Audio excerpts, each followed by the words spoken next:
Welcome to Pub Natter, where we record each episode in a different pub in Rutland, the smallest county in England. In each episode, your hosts, Tim and Justin, give a voice to the landlords and landladies and a special guest with a specific area of interest or expertise. We hope you enjoy our chats, and it encourages you to go and explore our little county and all it has to offer. Like the motto says, there is much in little.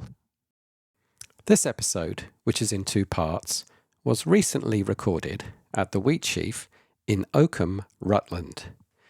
In part one, we chat with the landlord, Dan Lacey, about his pub, the entertainment and the beer. As usual, Justin has been doing some Googling and provides us with some historical snippets from this part of Oakham. In part two, we chat with Tracy Dean Powell, a local songwriter, scriptwriter, poet, blogger, author, and fellow podcaster. Okay, we are in the Wheatsheaf in Oakham, right opposite the church in the really old part of Oakham. And we're sat with the landlord, Dan Lacey, and we're going to discover why it's such a successful pub. And when we're sat here now, and the place is absolutely heaving. There ain't many free tables. The bar is rammed, and it's a Wednesday evening. So, Dan, first of all, tell us a bit about your background. So, are you originally from this area? No, my mum was originally from Rutland. I'm a Leicester boy. I've been here for 10 years. Before here, I had the Horseshoe in Oakham, which is now the small co-op on the way on Braunston Road. Oh. So I was there for 8 years. And before that, I ran 2 pubs for somebody else in Cambridgeshire for 4 years. Whereabouts in Cambridge? So that was the Fort St George on Midsummer Common and a pub called the Unicorn in Trumpington. Cool. So that was, that's going back some time. That sounds like a BBC Kids television I series. know it does. You say that, people don't believe it. Unicorn in Trumpington. It's, I think they've actually just changed the name to the Lord Byron now. It's called. I think they've, but Unicorn, I think they've had better. Yeah, it's not as magical. And then before that, I was I worked for Everard's when they were managed house. I was a deputy manager, cum relief manager for them. Trying to get my own pub with those, but at the time I was 27, but I looked about 12. So they wouldn't give me a pub. So it just so happened that I knew somebody who knew somebody who was looking for run a pub in Cambridge, and that's how I got my first pub in Cambridge. That was successful, and then they had another pub. He wanted me to run them both, so I finished up running 2 pubs for about 3 years. Why were you keen to get involved with Everard's? I'd already had a job. And I wanted to go into engineering and construction was my original thought process and my career style. I can tell you from 35 years of experience, you made the right choice. Yeah. And I'm guessing you didn't go to university No, either. I didn't. No. See, Another one. Another one. Another failure. That's ironic. Yeah. So we went to the job centre in Leicester with a friend who had a job interview, and there were some pictures on the wall trying to work out what pub it was, and before I knew it, I was in a job interview for a part-time job at the Red Line in Rothley. So I did that part-time along with the full-time job. Originally took it on, I did Thursday nights and Sunday lunches. I then took on the Monday night shift, so I was doing the Mondays, Thursdays, Sundays, and doing Saturday lunches. And then I was doing Wednesday nights as well, to the point where I actually nearly killed myself with exhaustion because I had a full-time job and was doing 35 hours of my part-time job. So the doctor told me I needed to pack in my part-time job. So I handed my notice in, and they offered me a full-time supervisor position straight away. So I packed in my full-time job. My parents weren't happy with it, but it was just something I loved. So from there, I then got offered a job in Weston-super-Mare as a living accommodation, living assistant manager, with my partner, who at the time was the nanny for the manager's kids. So she had a kind of win-win because she had a live-on assistant manager and a live-in nanny.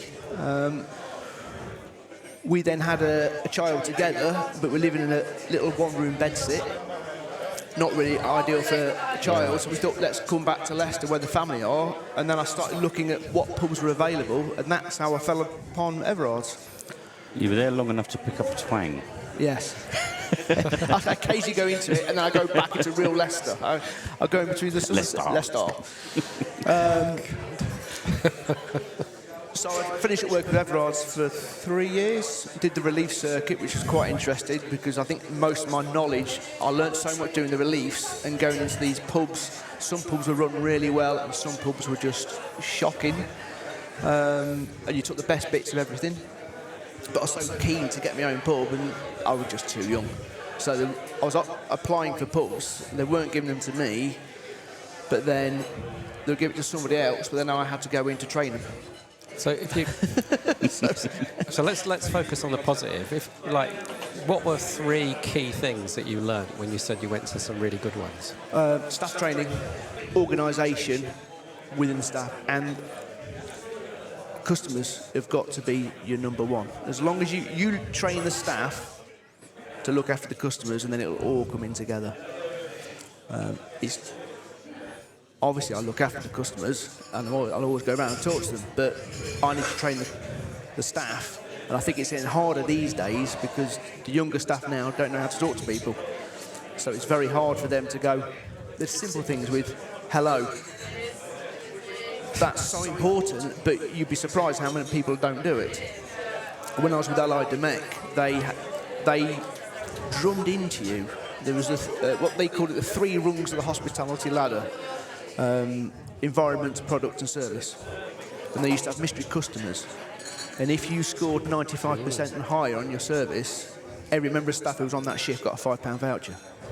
So they just drummed you, and you had to say, it was things like you had to greet someone within 2 minutes, serve them within 30 seconds, make sure you say goodbye to them on the way out. But you can't say goodbye because it's negative. You have to say, thank you, please come again, or see you soon. Don't say goodbye, because that's and it was all psychological stuff. Who are these people that you're referring to? This is Allied Domec, which used to have the big state pub wacky warehouses. They used to own Ansell's as well. They owned Diageo, who owned Guinness, Smirnoff. Big at the time, they were the 3rd biggest company worldwide. They were huge, but I don't think they do much in the pub side now. So is that communication issue an observation by yourself, or stuff that you're hearing on social media about people and phones? That's an observation of myself. Yeah. You just see it. I mean, there's some online things you see, but there was just, to me, there's that lack of caring now. So, the perfect example, I went down to Ipswich last week, and we stopped off at a coffee shop off the A14. We went in, there was about 22 tables empty, 1 guy sat on the laptop, and that was it. I think they served some takeaway coffees, 3 staff behind the counter, not 1 clean table. You order your coffee, and we ordered 2 toasted sandwiches. We went to sit down, thinking they'll bring it over to us, and they just left it at the end of the bar for us to collect. And you think, it didn't take them much to just bring it round, and they're more bothered about talking to themselves about what they're doing at the weekend and on the phones. And you find it more and more, especially with the younger people. They're not all like that. I'm not here to slag off the younger generation, but it's just they like their phones, and they don't know how to lift their head up and have that perception, look around, and just doing that extra thing. What's helped us is COVID, because it was the table service that I've been trying to get into the staff doing originally. When we opened up, it was full table service, and then all of a sudden the staff realised they're getting more tips. And well, we will do, because you're serving them. And especially, we've got a huge garden outside, which is very well hidden. They can sit outside in the garden, drink, and waitresses will come in and give them more beer. We'll actually get more drink out of the custom, and they will get better tips. And all of a sudden, this eureka moment came from them that they're going, this is good, this is. And since then, we've been able to carry it on and keep it going. Yeah, I think you have to want to do it when you're in hospitality. Yes. You can fake it to a point, but to be good, I think you have to enjoy doing it. Yeah, you've got to have that kind of. And I'm a great people watcher. I love to watch people. It's better than television that's on at the moment. And I think that was my kind of addiction, what I got into originally, just watching this. You get different people coming in, they've got their routines. You've got the bloke that comes in with 2 different women during the week, Tuesday's that woman, you think, what's going on here? Got to make sure you get the name right. Yeah, just got to make sure you get the right name. Pretend you've not seen him on the Tuesday, you don't mention that. Oh dear, that's funny. So how did you end up here then? So, running the 2 pubs in Cambridge, I thought I could do something. I could do this on my own rather than working for somebody else. So I started looking at leases and tenancy agreements. Green King, I didn't really want to work with because one of the pubs was a Green King pub, but I didn't like the way they worked. You're just a number, you don't really care. And because I dealt with Everards in the past, they knew me. So I applied actually originally for the Collie Western Slater. And we went to have a look at that. But this was before the big refurb they had. So this was 2005. And I didn't think it was right for me. It was not in the right area. I had 2 young kids at the time, so we turned that down. And then they recommended the Horseshoe. So go and have a look at the Horseshoe. I don't know if you remember the Horseshoe. I remember it being there. I don't think I ever went in there. It was an ugly building. It's the nicest way you can put it. But inside, this layout was lovely. So, I don't think I've ever been on a pub east of the railway tracks, to be honest. No. It's that was the biggest problem with the Horseshoe. Sorry, west of the railway tracks, get it right. West, yeah. But that's the biggest problem of it, because it was just out the way. It was not far enough away for people to make it a special journey, but it was too close where people could still come into the main town and have the pubs. So you're off that pub circuit. And what I didn't realise when I took it on, it had several bad landlords in beforehand. And each landlord upset a regular. So each term, other regulars were leaving. So by the time I took it on, it was underage, a few druggies, and it was like you had to clear it out and start again. And actually, my first week's takings there was less than my rent. Oh dear. So I lost quite a bit to start off with. But we kind of worked with Everards, and the good thing with Everards, and I knew this from when I worked with them in its managed house, is they do look after you. You're not a number, you're a name, and you need to make a living as well as they. So I had it for 8 years. We tried to make a good go of it, and it just wasn't. And then the recession 2010 didn't help, and then there was the talks of Wetherspoons coming over as well. So it was kind of, Co-op wanted it, so we signed it over to the Co-op with the regs that did use it, saying, oh, it's such a good pub, why you shouldn't, but it just didn't make money. It wasn't worthwhile as a pub. And it's doing really well. It's like every football club in the world, isn't it, that nobody ever goes to until it's about to go bust, and then it's Save Our Club. Yes, exactly. And it was kind of, although Everard said it was the first, because normally they changed quite a few of their pubs into supermarkets, and they kept on seeing this peak. Because soon as they said the Horseshoe was the only pub that never peaked. It didn't go up at all. People just kind of gave up with it, and that was it really. And then it just so happened, so I said I'll take that on until Co-op take it over in 2013. And I didn't really know what I was going to do from there. And the brewery would offer me these different pubs around it. I said, no, I don't really want that, don't want that. And then this came up. So I thought, bargain, I'll apply for this one then. There's about 15 people applied for this. But what I didn't know until about 4 days before my interview is they wanted to change it all around. So the 2 front rooms, they wanted to knock into one and put the bar going across the back and extend the back and make it more of a modern kind of pub. That would have been a shame. And I said, if that's what you want, I don't want it. I want it because it's a traditional pub, and that's the kind of pubs I run in Cambridge, and that's the kind of pubs I really like. That's what I'm passionate for. It's the kind of pub I used to drink in when I was younger. So from then on, that was it. They gave it to me. We had a spruce, got rid of all the brass. There's about 3 ton of brass on the wall. Got rid of all that. Tried to modernise it a bit, but still keep a traditional feel about the pub. Well, it's an old pub, isn't it? Yeah. Yeah, and the garden's really nice. Yeah. Especially in the summer. Yeah, the nice meal out there is lovely. Yeah. And it's one of the few pubs in Oakham that's got a decent garden, actually. Yeah, I think us and the Hornblower's got the other big garden, but the beauty of here is you don't hear any traffic. You No, can sit it in is there really and nice you out there. think you're in the middle of nowhere. Yeah. And a lot of people don't realise the garden's there, because from the front it looks like a small pub, and you come in and then all of a sudden you see this bigger garden. It's won awards.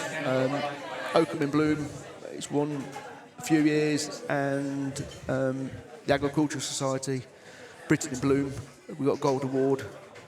That was the year before COVID, and then we never entered it again. So talking about the building, that's a good segue into the history. Now, normally, Justin does some Googling beforehand to find out about the history of the pub. And I think for the first time ever, you were stumped, which is ironic because... I've not completely empty-handed, but I haven't got much, I have to say. Which is ironic because it is like the oldest bit of I'll tell you what I know, and I know that Dan's got a few things that I didn't find out, so he can just interrupt when I get it wrong. I feel like being at home. Yeah, so the Wheatsheaf is a 17th century pub, so it means 1600s. I haven't found out much. It's on the corner of Church Street and Northgate, which, when you add in Dean Street, kind of is the medieval centre of Oakham. So it's pretty central. The first bar that you come in is early 17th century, and behind all the stucco, it's stone built. It was probably the original pub, and then this, what I'd call the back bar or the left-hand bar, is part of a terrace that was built maybe 40, 50 years later. Lounge, would you call it a lounge? We call this room 4 because it used to be house number 4, so we just call it room 4. Room 4. Interesting. So that's probably built in the mid-1700s. Now, I thought that, like the others in the terrace, it was a dwelling house, but I've learned since I got here that it was, in fact, A rope shop. So it was a rope shop, which we presume was connected with the canal that used to come into Oakham to sell the ropes to the horses to pull the canal boats, is our connection to it. I had been told by somebody that Cuts Close Park was the end of the canal, but I can't find any evidence on that either. It's all a bit of a mystery on that. Yeah, so obviously the Wheatsheaf is quite a common name. Most pubs with popular names like the King's Head, the Crown, the Horseshoes, etc., they got their names because they could just put a painted sign with no words on, because most people couldn't read. So a picture of a Wheatsheaf would have told people where to meet if that's where they were due to go. It may possibly have been owned by farmers. There were a lot of the whole area was just fields, and the farmhouses, or the owners of the fields, lived in the town. A lot of the cottages that are still around would have belonged to those people way back then.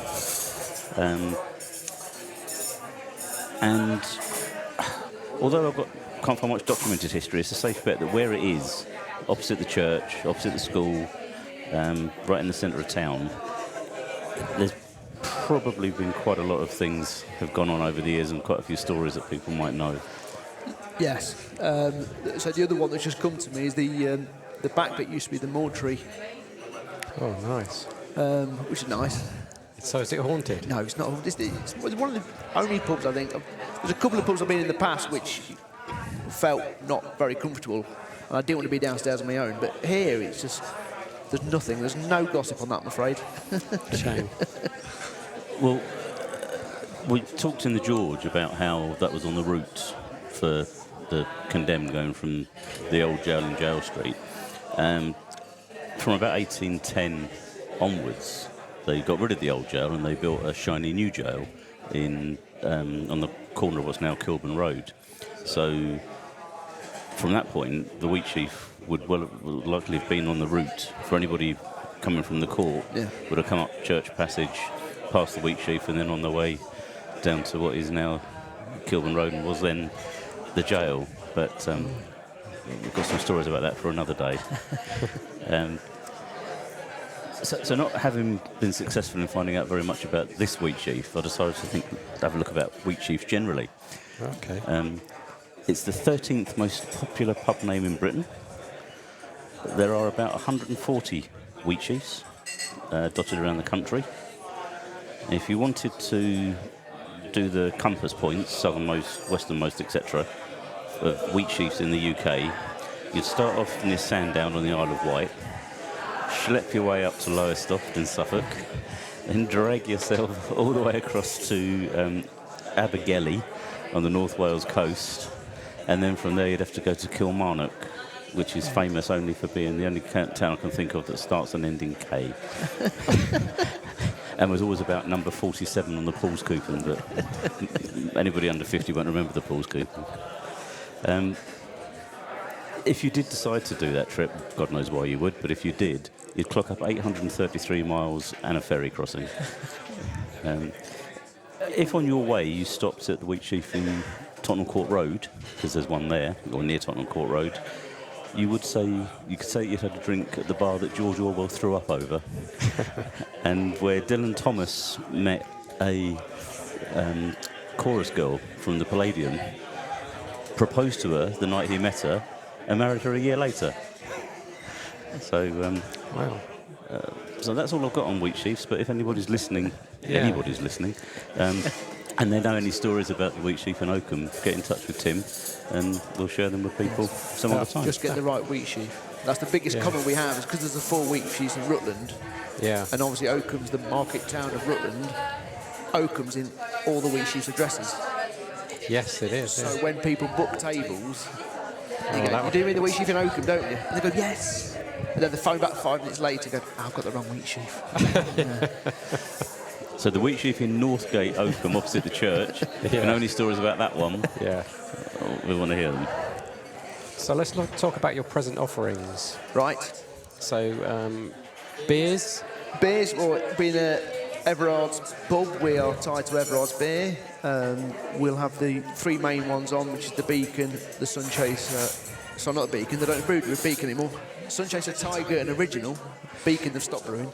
And then we'll have a couple of guests on as well, which change weekly depending on what Everard's have got on offer. Normally one from their microbrewery side, and then one other from a smaller microbrewery. And then we have their ciders from the cellar, which we've now just recently just started doing. So there's normally about 4 to 5 ciders from the cellar, traditional ciders. And then you've got the rubbish lager, if you really want to drink that, Yeah. for the uneducated. Exactly. I get this every time. Well, you knew what you're letting yourself in for, didn't you? So, food? Food-wise, So, how long have you been doing food for? for 10 years we've been doing food from the Oh, beginning. right, So okay. when I first came here, the pub was still on, still stuck, I think, in the 1960s, 70s, where it opened at 11:30, shut at 2:30, and reopened at 6 o'clock and shut at 11. We open all day. We serve food Monday to Friday, 12 till 2, 6 till 9.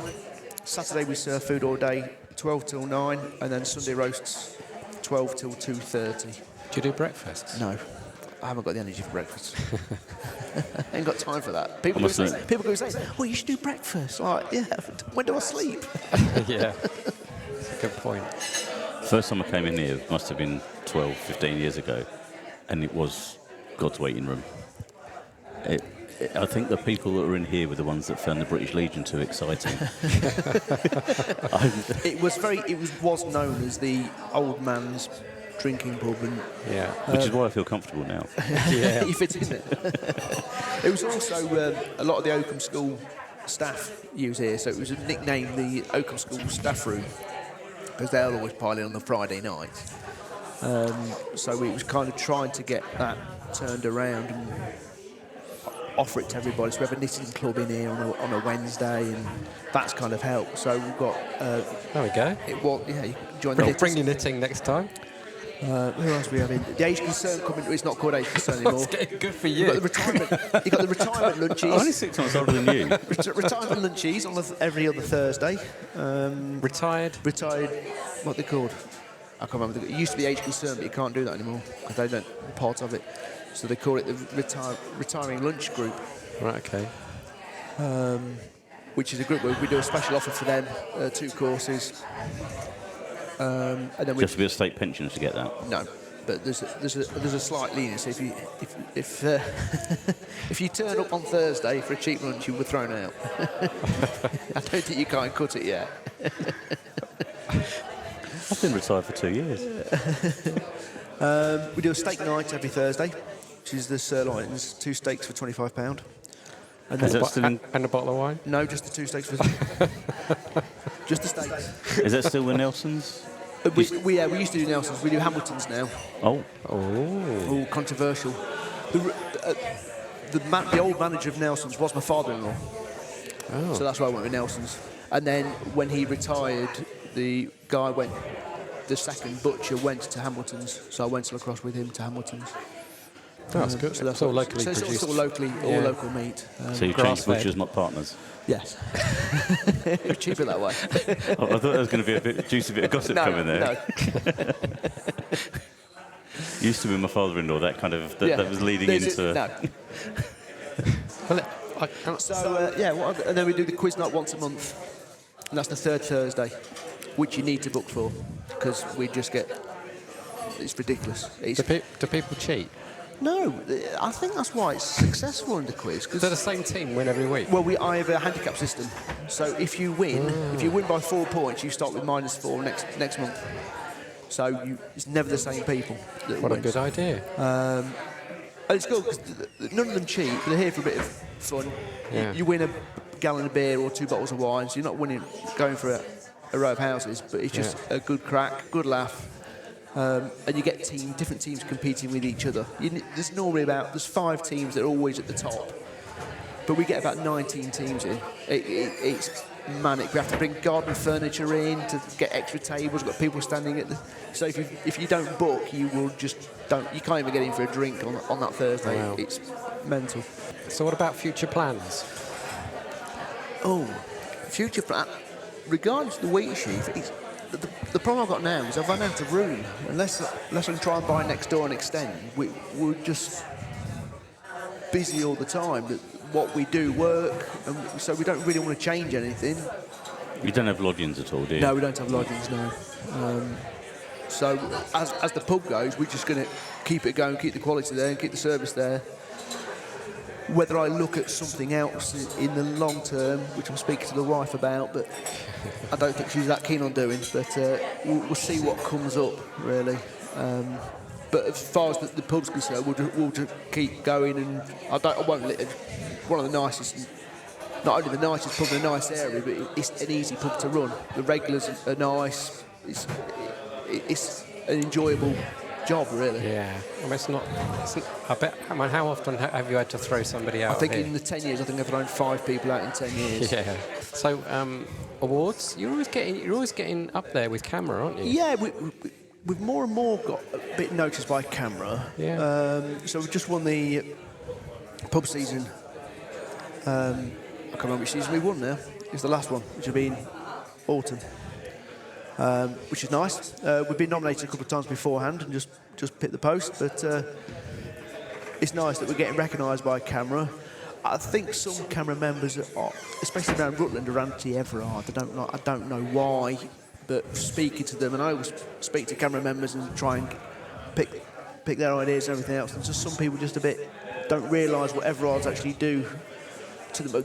They're massive supporters of the microbreweries. Yeah. And you've got ciders here as well. Yeah, we've got the real ciders now. And Camera have got a whole kind of cider section, haven't Yeah. they? So. Well, it was kind of on the back of. There was a couple of camera members that came in asking about, well, could you do ciders and stuff? So we thought, well, I can do. The beauty of it is because the cellar's right near the bar, we can stack the ciders in the cellar and easy. I don't like the ciders coming through the lines because it ruins the lines. What? Because it's acidic. Yeah, it's not very good.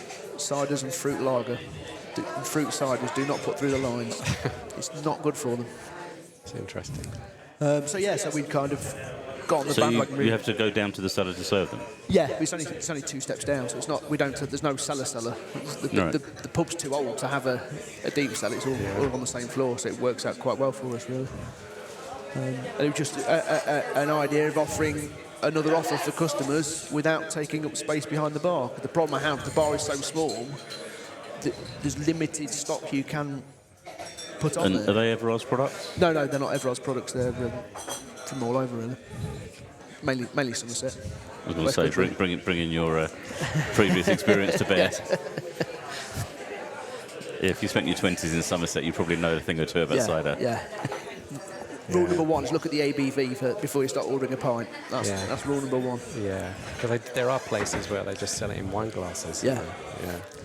Which is quite sensible. Yes. I've had a couple of cider festivals I've been to, which I can't remember much about. Let's leave it at that. Well, I can tell the listeners I'm drinking Tiger, which is an Everard's beer, and it's really nice. Okay. It's really well looked after. Yeah, we sell anywhere between 85 and 95 gallons a week of Tiger. Do you know, that was a really interesting chat. Thank you. Yeah, thank you. Thank you very much for your time and your hospitality. That's all right, no worries. And it was great. Yeah. Cheers. Brilliant. Thank you.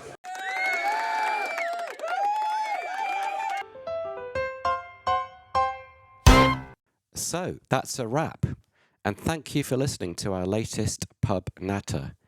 If you visit timothyives.com/pub natter, you will find photos, links, and more information about each episode. Please leave a review on Apple Podcasts and Spotify, and please subscribe to ensure you don't miss a pub or one of our amazing guests. The Pub Natter theme tune is by Tom Arnold. That was a Pub Natter broadcast.